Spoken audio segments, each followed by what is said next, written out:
I think this is a really good example of a difficult figure that's controversial that people bring up to me a lot, and you interviewed twice, which is Curtis Yarvin. Yeah, Mencius Moldbug.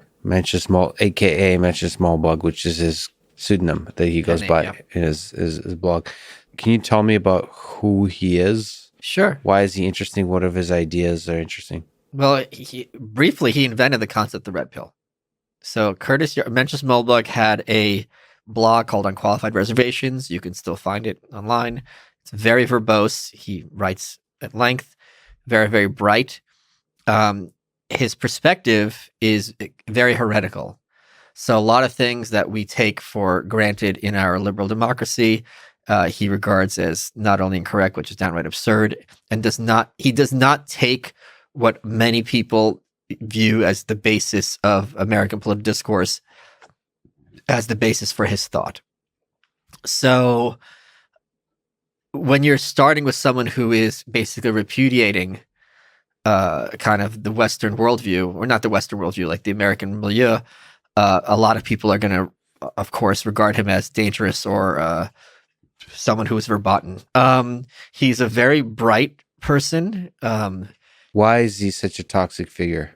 Because if you are blue-pilled, if you are the guardians of what is acceptable discourse, then you have to make sure your forts are secured and that any figure outside of this acceptable discourse has to be marginalized and regarded as radioactive as possible. You don't want to let in these kind of ideas that would be destructive to your hegemony. Well, so let's dig into it. So like I've read a few things by him, but then I hear that in a bunch of places, him being called a racist, a white supremacist, neo-fascist, so on. I go to his Wikipedia. Yeah. There's a view on race section. Let me read it. Okay. Yarvin's opinions have been described as racist, with his writings interpreted as supportive of slavery, including the belief that whites have higher IQs than blacks for genetic reasons. Yarvin himself maintains that he's not a racist because while he doubts that, quote, all races are equally smart, the notion, quote, that people who score higher on IQ tests are in some sense superior human beings is, quote, creepy. He also disputes being an outspoken advocate for slavery, though he has argued that some races are more suited for slavery than others. Quote, it should be obvious that although I'm not a white nationalist, I am not exactly allergic to the stuff. Yarvin wrote in a post that linked approvingly of, I don't know these people, Steve Saylor, yeah, he's from Jared Taylor, and other racialists. Yeah. So okay, so like one of my questions is let me just say one sentence. Yes. In the same way that you mentioned that guy earlier who was defending some aspects of communism, and that is in some contexts acceptable. But when you think about it, it's like this should be radioactive. Right. The fact that he is engaging with these ideas in anything other than this has to be repudiated at all costs is what renders him to a large extent a racist. That's really interesting. So there are some topics you can be nuanced and some not. And communism is still a topic that you can be nuanced about. Right. It's difficult, but you can be. Race and this, like talking about slavery and IQ differences based on race, is a topic that I guess is radioactive to a degree where you can't even say anything, even if it's like nuanced or not even like making a point. It's like touching it as you make another point. And understandably, because you can understand that. I'm going to steel man their point, because you can understand the point. It's like you're just talking about Hitler. Once this foot gets in the door that some people are inherently slaves or some people are inherently better than others, it really quickly, collapses. So that would be their perspective. But that's what, like, if I were to give criticism of his... But let me just say one more thing. Racist is also used to describe Alex Jones. Alex doesn't talk about race. Racist is a shorthand for a certain percentage of the population to let you know do not bother investigating this person any further. Yeah, They're so off limits. definitely, racism and sexism is a thing that's now used to shut down conversation. That's quite absurd by a small percent of the population. But Jared Taylor and Steve Saylor, Jared Taylor interviewed him for my book. He would be regarded in any sense as a racist. What's the difference between racist and racialists? So racialists, I mean, this is splitting hairs, and now I'm going to be all radioactive. Jared Taylor runs something called AMREN. And this is, I mean, his perspective is that there are inherent differences between the races, and you cannot live side by side. Well, whites and blacks should not be living side by side. And by the way, for people who don't know, this is out of context. That you have written a great book that includes some of these concepts called The New Right, which is not includes these concepts, but talks about well, it's more about the growth of the community around the alt-right and all those kinds of the world. Right. So, and his point about IQ, it's like if you had a population, the Dutch, right? I think they're the tallest people on earth. And if you said, well, the Dutch are the best people on earth, why? Because they're the tallest. It's like you're a crazy person. So if someone is scoring low, an individual on an IQ test, that means there's somehow a lower quality person. Well, maybe in one very specific aspect, but I mean, if they're a good human being, I've got friends who are low IQ. All my friends are low IQ, frankly, compared to me. Sounded like Trump there for a second. That's how you choose friends. Well, I don't have any other choices. No one's going to be at my level. Well, you're the smartest person since Abraham Lincoln that I've ever seen. And unlike him, I actually am honest. Yeah. So he is someone who very much swims in heretical ideas. Aristotle. Here's another thing. Like if you bring up that Aristotle said that some people are born to be slaves, he wasn't speaking about race. He just meant people's souls. H.L. Mencken, who's a great heretic and early 20th century figure, one of his quotes that I say all the time, which people have seen a lot in this past year, that the average man does not want to be free. He merely wants to be safe. That I think is I don't know. I am not familiar with what Moldbug's saying about slavery, because his writing is ponderous, but that certainly is something I think that is undeniable, that I think more people are realizing there's a large percent of the population that is actively disinterested in freedom and the more responsibilities it entails. Well, I mean, really just the word slavery, if you want to make some kind of point or even think about the topic outside the context of this is a horrible thing that happened in the United States history. And other countries' history. It's not unique to us. Yes, let's be clear. This is, I mean, very important, and there's slavery going on today. And then a lot of people argue that the sex trafficking and all those kinds of things. I mean, there's atrocities going on today that, you know,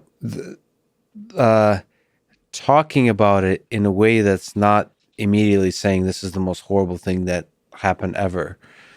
You know, it's something I think about a lot. Is like, if I want to say something controversial, I should do so with skill, with care, and only about things I care about. Well, here's where I would disagree. When I say things, I often say things that are controversial, or I will say uncontroversial things in a controversial way, because it's a useful mechanism to alienate people you don't want around you. Because if there are people who are going to be shocked by certain topics, like we shouldn't have ended World War II, like even as a hypothesis, they just clutch their pearls. They're like, oh, you want the Holocaust to happen.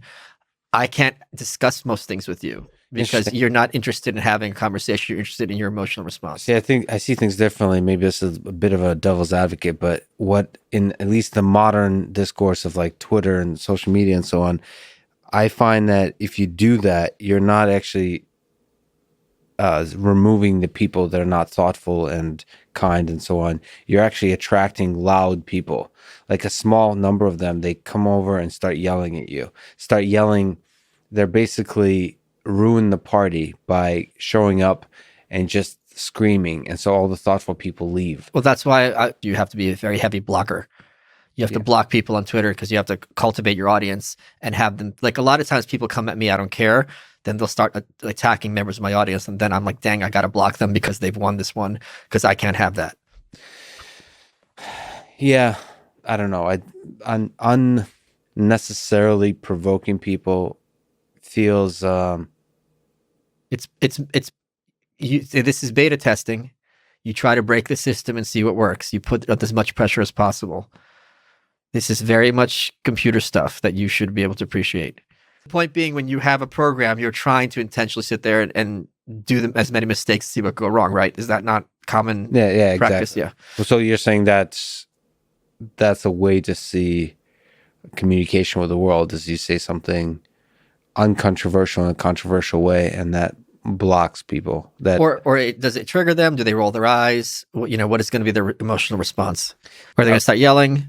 the problem is the reason I can't think like this, or I can't, because I'm not sure about the points I'm trying to make. Always, like, Okay. I'm not always 100% sure that I'm right about things. Like, so I'm in being thoughtful. I'm afraid that I'll turn off with an ineloquently phrased or even incorrect statement.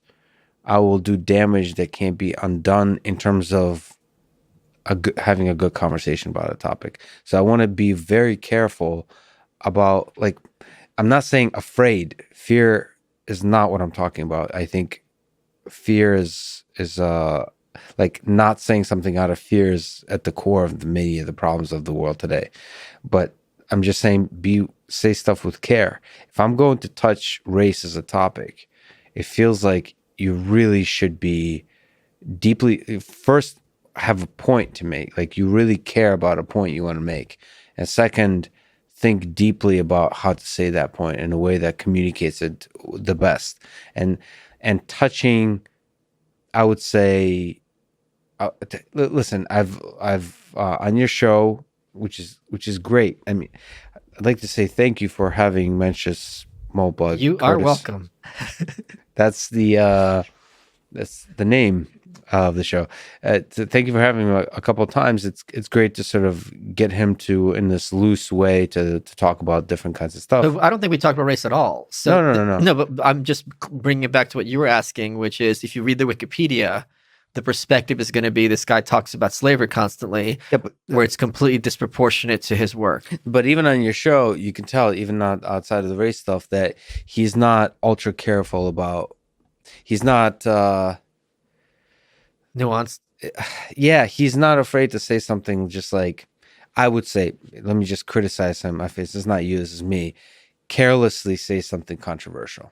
Right. Like, I'm not saying he doesn't go, like, that makes him. It's a very different thing than somebody who on purpose says something controversial stuff, like Milo Yiannopoulos. Sorry, I forgot Milo, whatever his name is. Yiannopoulos, yeah, which is really nice to see that he's a genuine person who's thoughtful. He doesn't mean to, but he just carelessly seems to say things that I feel like damage the rest of his body of work.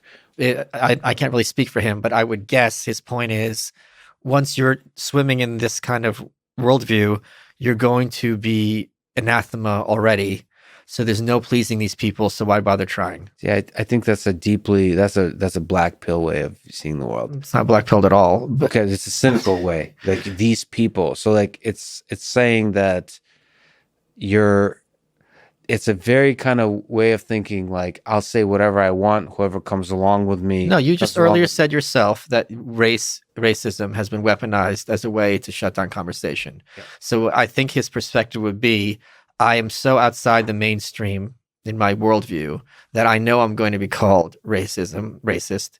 So there's no point in trying to be nuanced, because I'm already going to get the scarlet letter. Yeah, I just disagree with that, because, for example, I am one person that he turned off. Okay. By his carelessness, and I think I should be a good target. I should be somebody. I think that's fair. And I'm just like, it's very convenient to think that there's ridiculous people out there, which there are, sure, who call everybody racist and sexist currently, and then you can't please them, so I'm not even going to try. No, but there's like this gray area of people, sure, that I don't listen to the outrage culture, whatever. This Wikipedia article means nothing to me. Like, I'm not going to. Right, I got you. I'm just seeing this careless person, and if he's going to be careless about like race like this, I feel like if I walk along with him long enough, I'm going to catch the carelessness. I'm going to lose, like. I'll defend your perspective better than you can. Yeah, this is good. I'm taking notes. I talked to Eric Weinstein after you guys talked about me on your show. Pronounce Weinstein. We had a good conversation. He invited me on his show. That would be an amazing conversation. And we got on the phone, and his concern, fairly, he goes, I don't want you to come on my show for the purposes of clowning me. And I would never do that. Yeah. It would never. He might not be aware of who of. Well, that's why he wanted to feel me out. He's like, when he hears troll, it can mean a lot of different things. And we had a very conversation. It was very clear that that's not where the conversation would go.